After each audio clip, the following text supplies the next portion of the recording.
Well, the federal government remains shut down tonight as the White House and the newly Democratic Congress argue about whether to fund a border wall. The border, as of right now, as you know, remains porous. And yet, instead of fighting illegal immigration or its effects on the labor market, the corporate left is trying to crush anyone who dares name the problem. First of all, he calls them illegal immigrants. There's no such thing as illegal immigrant, sir.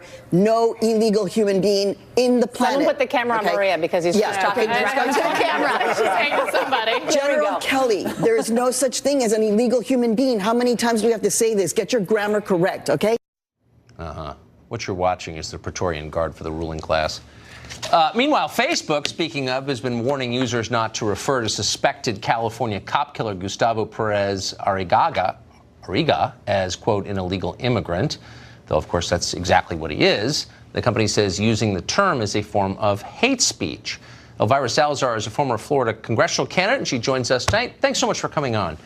Why do you think the debate almost immediately moves to what language we're allowed to use and away from the core question about what the border should look like?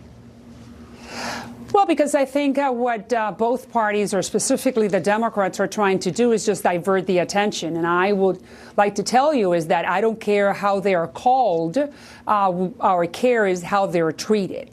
I live in Miami, Florida. There are, I would say, 500,000 illegals. I know them very well. I can call them undocumented. I can call them illegal. They are people. Most of them are wonderful people. Not every illegal is a criminal, but those who are criminals have nothing to do among us. They should be kicked out immediately. And that's my fear, that sometimes the cleaning ladies, the good hombres, not the bad hombres, and the gang members like this guy, Gustavo Perez Arriaga, they're all bundled together, and that is where the problem comes.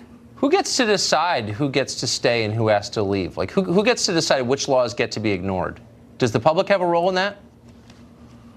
Well, I think the public and Hispanics, and that is, and I thank you very much for allowing me to come to your show and tell you what millions of Hispanics think. And we're a diverse community, but I assure you that what I'm telling you right now is that many millions of Hispanics think the way I am saying, and or that I'm expressing myself. And reality is that Hispanics do not want to be illegals. Hispanics don't care if we have a wall or not.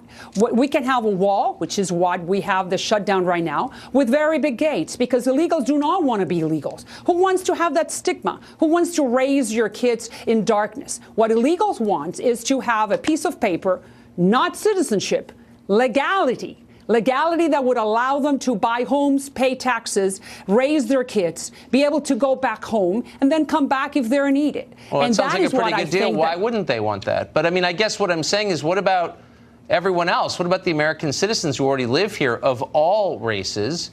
Shouldn't they have the determining decision in this? Like, why isn't it up to them what happens? Why do people from other countries here illegally get a say at all? I'm confused.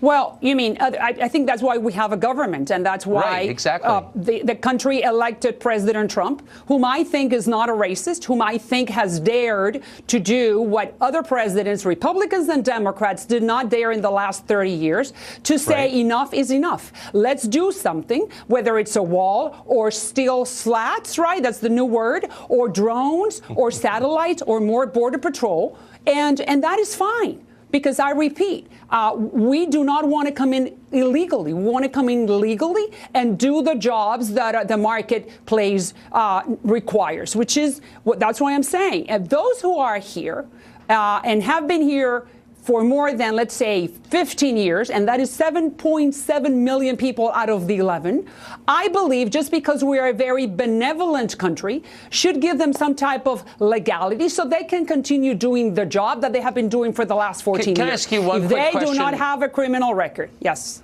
So since we don't know if those numbers are real or not, because we have no idea how many people are here illegally, why wouldn't we have a nationwide effort to figure out what at least the number is? Like, why not ask that on the census? Why not dispatch some kind of federal record keeping force out to figure out, like, how many people are living here illegally? Why is that wrong to know that? Who says that it's wrong? Well, Democrats There's nothing wrong with that. Well, the Democrats have played political football with Hispanics for 30 years. I noticed. And I was a congressional candidate, and there's empirical evidence that's not that I am a Republican and I don't like them, is that there is empirical evidence that demonstrates to you and to your audience that Hispanics that Democrats have played political football with my community. And there are two very important examples that I need to point out, so then you'll see that I'm not being biased. Look, you don't need to sell me at all, but hit me with them fast.